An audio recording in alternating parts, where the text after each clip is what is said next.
সেভাবে হয়ে উঠতে পারিনি, কিন্তু ছোট ছোট কিছু উপলব্ধি ঠাকুরকে নিয়ে হয়ে থাকে।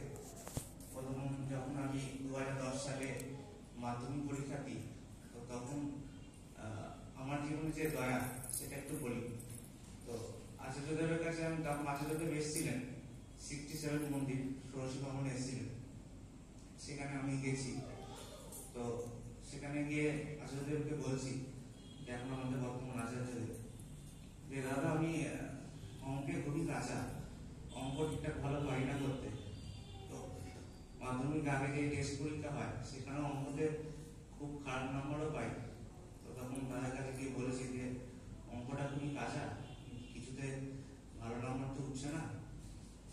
তখন দাদা বলেছিলেন, তুই প্রতিদিন অন্তত 10টা করে অঙ্ক অন্তত প্র্যাকটিস করিস, দেখ কি হয়, তারপর ঠাকুরকে নিয়ে চল, ঠাকুরের জয়। তো প্রতিদিন ওনার কথা মতো আদেশ মতো প্রতিদিন 10টা করে অঙ্ক প্র্যাকটিস করেছি, করে তারপর মাধ্যমিক পরীক্ষা অঙ্ক যখন পড়ছি, তো মোটামুটি সবই অঙ্ক কমন ছিল এবং পেয়েছি, এবং অঙ্কটে মাধ্যমিকে তখন ভালো নম্বরই পেয়েছি। যেইখানে আমার অঙ্কতে 3-এর ঘরে 4-এর ঘরে নাম্বার থাকতো, মাধ্যমিক পরীক্ষাতে সেটা অঙ্কটে 9-এর ঘরে নাম্বার ছিল। তো এটাই হচ্ছে ঠাকুরের দয়া। তো আমরা মাঝে মাঝে কি হই, যে কোনো যখন বিপদে আপদে পড়ি তার কাছে ছুটে যাই, আচার্যদেবের কাছে গিয়ে আশীর্বাদ প্রার্থনা করি। তো আচার্যদেব বলছেন যে আশীর্বাদ, এই কথাটা, এই আশীর্বাদ নিলেই হলো না, সেটাকে পালন করতে হবে। তো আচার্যদেবের কথা মতো এটা পালন করেছিলাম বলেই এটা পেয়েছি। আমাদের বলা হয় করে পাওয়া, না করলে তো পাওয়া যায় না। তো এইভাবেই আজকে চলছে আস্তে আস্তে মাধ্যমিক পরীক্ষা, উচ্চ মাধ্যমিক পরীক্ষা, তারপর আস্তে আস্তে যখন উচ্চ মাধ্যমিক হওয়ার পর আচার্যের কাছে যাই যে কি লাইন নিয়ে পড়বো, কিভাবে কোথায় কি উন্নতি হবে, যেটা নিয়ে পড়লে ওনার আদেশ মতোই ফার্মাসি নিয়ে পড়লাম, বিকম করলাম। বিকম করার পর তারপর বলেছিলেন যে পরীক্ষা দেওয়ার পরে যাই পাবি তুই সেখানেই ভর্তি হই, যেখানেই তুই জয়েন করিস। তো ওনার কথা মতো চাকরিতে জয়েন করলাম। বিকম করার পর 2 বছর চাকরি করলাম, তারপর আবার এমকম করার পর আবার চাকরিতে জয়েন করি করোনার টাইমে। তো সবাই বসেছিল, আমার করোনা টাইমে এমকম হয়েছে।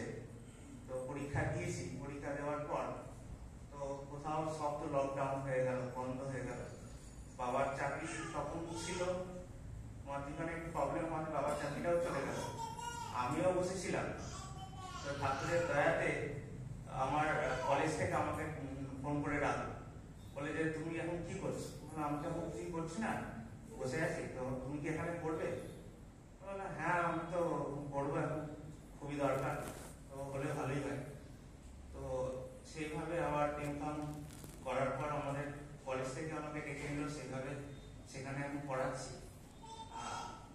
পূজ্যপাদ শ্রী অমিন্দার নির্দেশে এখন পিএইচডি করছি। তো ঠাকুরকে নিয়ে এটাই চলা। তো ছোট থেকে ঠাকুরকে নিয়ে ছোট ছোট উপলব্ধির মাধ্যমে আজকে এগোচ্ছি। তো এটাই, সবাই আপনারা ঠাকুরকে নিয়ে এইভাবেই চলবেন। আর এখন যে ডিগ্রি কাজ সেটা সবাই চেষ্টা করবেন যতটা সম্ভব করার। তো এখন ডিগ্রি কাজে আমরা যতটা সম্ভব বেরোতে এখন দেখছি যে কিছু বাড়িতে তারা বসে আছে, মানে ওনার নির্দেশ, তো আচার্যদেবের নির্দেশ যে উনি যে পাঠাচ্ছেন, সেরকম অনেক বাড়ি আছে তারা বসে আছে। আমরা যে আসবো, তো তাদেরকে বলবো যে এরকম আপনারা স্পিডি করছেন না, কেমন আছেন, এটা আমরা বলছি কি আপনারা কেমন আছেন, ওনারা বলছেন যে বাহ খুব ভালো, ওনারা খুব পজিটিভ একটা সাইড দিচ্ছে যে আমরা এসছি বলে পজিটিভ মনোভাব পজিটিভ পাচ্ছি। আমরা দেখছি অনেকে স্টুডিও একটু জমিয়ে রেখেছে, ডিগ্রি কাজ করতে করতে এটা উপলব্ধি বলছে। অনেকে একটা বয়স্ক মা, সে ঠাকুরকে নিয়ে চলছে, তারা স্টুডিও করে যায়, কিন্তু তারা বলছে যে আমরা লকডাউনের পর থেকে যে আমাদের একজন আসতো, তারা জমা নিয়ে গেল না, তারপর থেকে আর আসছে না লকডাউনের পর থেকে। তো কি করবো, এত স্টুডিও তাদের প্রায় 3,000-3,500 টাকা স্টুডিও। আমি আমার একজন দাদা, সে গিয়ে 3,500 টাকা স্টুডিও নিয়ে এলাম এই কিছুদিন আগে, নিয়ে এসে জমা করলাম, তাদের স্কুটিতে আবার ছাড়লাম।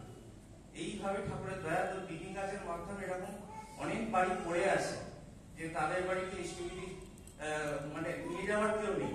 তো আপনারা যারা যারা আছেন সাধ্যমতো দিদি কাজ করার চেষ্টা করবেন। দয়া করে